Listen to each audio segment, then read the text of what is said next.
Gunner farms are an incredibly OP way of earning ridiculous amounts of XP and caps. So on this video, we're gonna learn how to build one. With a 30 cage farm, we'll get anywhere between 5 to 8,000 XP and thousands of cats worth of lootable items for every cycle. Keep in mind, we will need the Wasteland Workshop DLC to have access to cages. The way Gunner farms work is pretty straightforward. We'll set up the cages in a confined space, wait 5 to 10 in-game days for the cages to fill, we open up the cages at the same time, and kill the gunners for XP. We repair the cages and repeat the cycle. The Wasteland Workshop DLC also gives us concrete structures. They're versatile and a lot easier to work with than the other ones. We'll need around 700 concrete and 500 steel to build the base alone. We'll also need 300 steel, 60 copper and 15,000 caps to build 30 cages. If you have a tough time coming up with the caps and the mats, I do recommend starting a water farm first.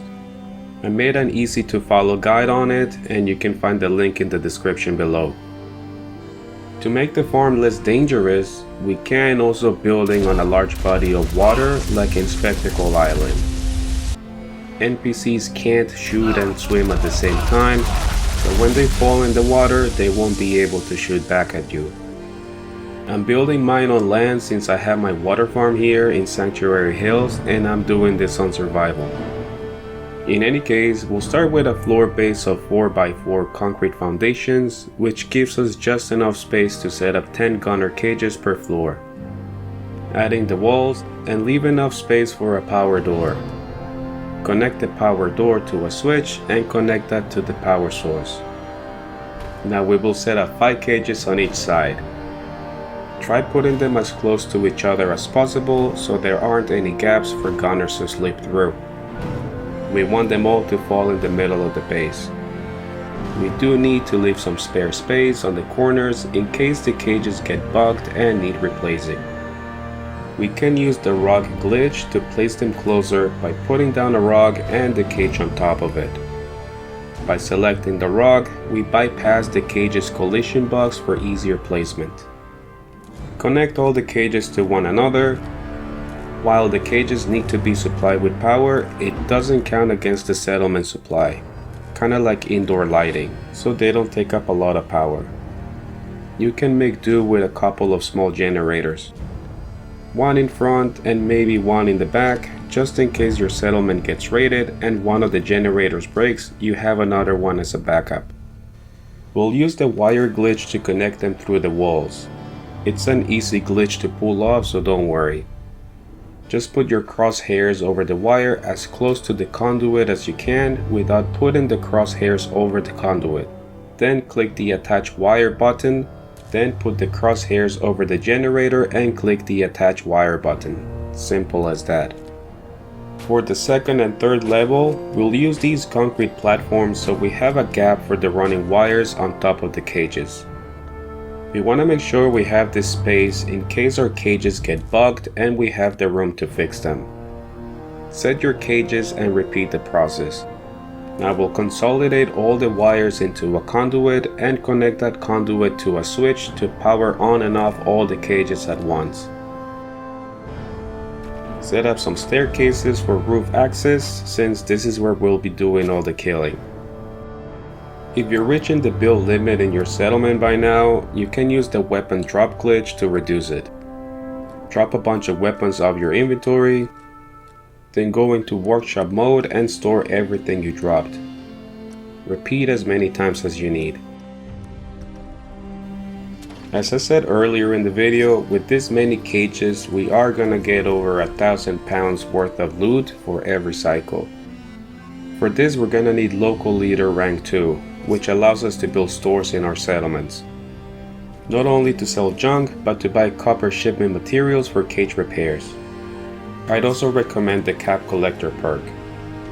Rank 1 grants us 10% buying and selling discount, Rank 2 doubles this to 20% buying and selling, and Rank 3 allows us to invest 500 caps at every store.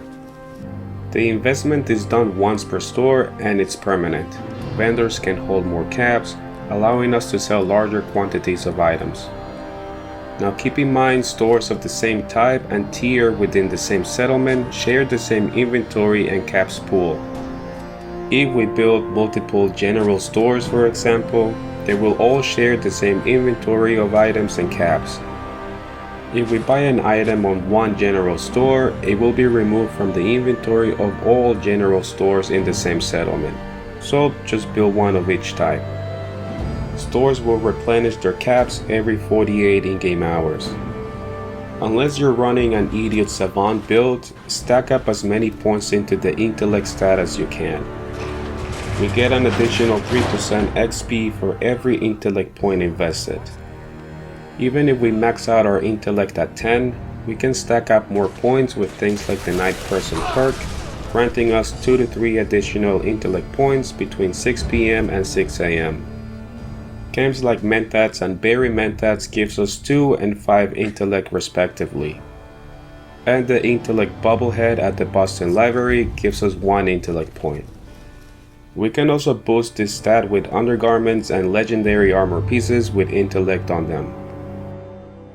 Additional things like the Lover's Embrace buff grants us an additional 15% experience after sleeping with a companion, and Scroll Stews gives us an additional 2%.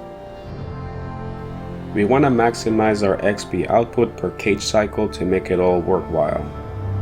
As the cages start to fill up, our settlement will get raided by gunners occasionally, so make sure that you have a decent amount of defenses. The best way to kill the waves of high-level gunners is to get Heavy Gunner and Demolition Expert perks and go for explosive weapons. Before we open the cages, make sure the power door is locked so settlers won't get wrecked in the crossfire. Now that everything's ready to go, we can cut power and release the gunners. With this character, I went from level 169 to 177 in about an hour. That's how insanely OP this farm is. Each cage needs 1 steel, 1 copper and 50 caps to repair, so for 30 cages that's a total of 30 steel, 30 copper and 1500 caps for every cycle going forward. Occasionally cages will stop functioning properly and fail to trap anything. Usually after a settlement attack or a long in-game period has gone without checking them. We can fix this by storing the cage in the workshop and placing it down again. If that doesn't work, replace the power source and reconnect everything to it. This is why I suggested having the extra space, so that we aren't struggling to put things back together in tight spaces. Anyways, I hope this video helps some of you guys out there. If you enjoyed the content, don't forget to leave a like and subscribe. Thanks for watching, see you all on the next one.